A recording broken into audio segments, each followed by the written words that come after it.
আসসালামু আলাইকুম, সবাইকে পবিত্র ঈদুল আজহার শুভেচ্ছা। অনেকেই জানতে চেয়েছে দলিল কিভাবে খুঁজে বের করতে হবে। অনেকেই দলিল পায় না, দলিল নিয়ে বিভিন্ন রকমের সমস্যা।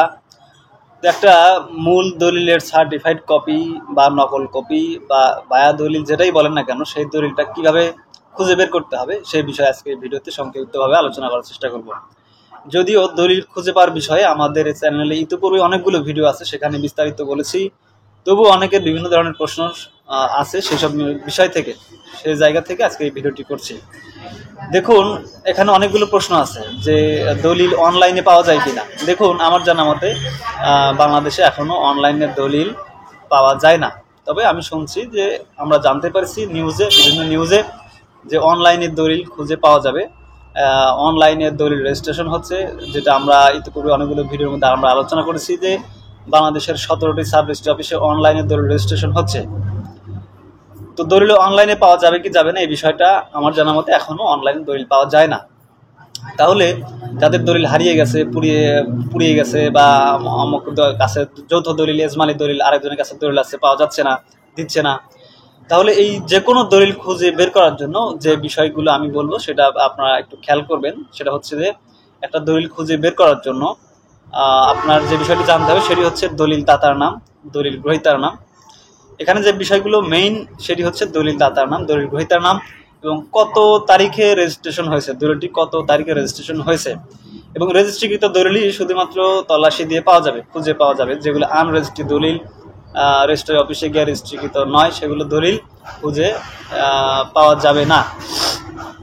তাহলে দলিল দাতার নাম, গ্রহীতার নাম যদি সরাসরি তারিখ জানা থাকে যে অমুক তারিখে দলিলটি রেজিস্ট্রেশন হয়েছে, তাহলে সেই তারিখটি আমি বলবো যে আপনি একটা কাগজে লিখবেন। দলিল দাতা, দলিল গ্রহীতা, পিতার নাম, জমিটা কোন মৌজার মধ্যে, মৌজাটা লিখবেন। যদি জানা থাকে জমিটার দাগ নাম্বার কত, দাগ নাম্বারটা নেবেন। এরপর বিষয় হচ্ছে যে, যেটা গুরুত্বপূর্ণ সেটা হচ্ছে দলিল তারিখ, দলিল রেজিস্ট্রেশনের তারিখ। এই দলিল রেজিস্ট্রেশনের তারিখ যদি আপনার সরাসরি জানা না থাকে, তাহলে একটা আনুমানিক তারিখ নেবেন যে হয়তো এত বছর থেকে এত বছরের মধ্যে দলিলটি রেজিস্ট্রেশন হয়েছে, তাহলে এই সম্ভাব্য তারিখটা নেবেন। আরেকটা বিষয় হচ্ছে যে দলিলটি কোন সাব রেজিস্ট্রি অফিসে রেজিস্ট্রেশন হয়েছে। সাধারণত অনেকেই বলে থাকে যে এটা 1961 সালের দলিল, 1935 সালের দলিল। আপনি বিষয়টা একটু খেয়াল করবেন যে আপনার দলিলটা কোন অফিসে রেজিস্ট্রেশন হয়েছে। এটা একটা সম্ভাব্য, যদি জানা থাকে তাহলে তো ভালো, আর যদি জানা না থাকে তাহলে কোন অফিসে রেজিস্ট্রেশন হয়েছে সেটা একটা সম্ভাব্য সাব রেজিস্ট্রি অফিসের নাম একটা কাগজে সবগুলো বিষয়, সবগুলো পয়েন্ট একটা কাগজে লিখে আপনি প্রথমে চলে যাবেন জেলা রেজিস্ট্রি অফিসে। জেলা রেজিস্ট্রি অফিসে গিয়ে আপনি এই দলিলটা খুঁজতে দিবেন। এখানে সাধারণত অনেকেই যেতে চায় না, চেনে না, বুঝতে পারে না, ভয় করে, দ্বিধাদ্বন্দ্ব সংকোচে থাকে যে আসলে কোথায় যাব, কি করব, কার কাছে দেব। দেখুন, এই বিষয়টা একদমই সংকোচ, দ্বিধা, ভয় এগুলো করার কোনো কিছু নেই। একটা সরকারি অফিস, জনগণের অফিস, আপনার অফিস। আপনার এই তথ্যগুলো একটা কাগজে লিখে আপনি খোঁজ নেবেন যে আসলে জেলা রেজিস্ট্রি অফিসটা কোথায়। এই জেলা রেজিস্ট্রারের অফিসে যে নকল নবীশ যারা আছে তাদের কাছে দিলে হবে, বা ওখানে যারা দায়িত্বশীল যারা আছে তাদের হাতে দিলেই হবে। তবে এখানে একটি বিষয় খেয়াল করবেন যে সাধারণত এখন আর বর্তমানে অনেক রেজিস্ট্রি অফিসে দালাল এখন খুব কমই দেখা যায়। শব্দটা আমি এভাবেই ব্যবহার করছি, কারণ তারা এতটাই আসলে অমানবিক যে একটা দলিল খুঁজে বের করার জন্য একজন সাধারণ মানুষের থেকে 30,000, 35,000, 50,000 টাকা পর্যন্ত নেয়। এরকম তথ্য আমার কাছে আছে। তাদেরকে একটার পর একটা ডেট দেয়।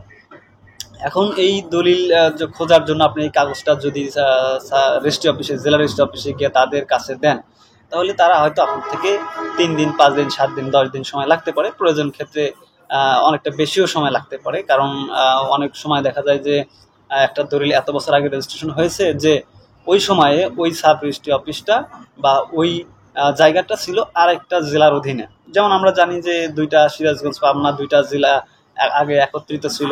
এরকম দেশের অনেকগুলো জেলায় কিন্তু একত্রিত ছিল, ভেঙে 2টা হয়েছে।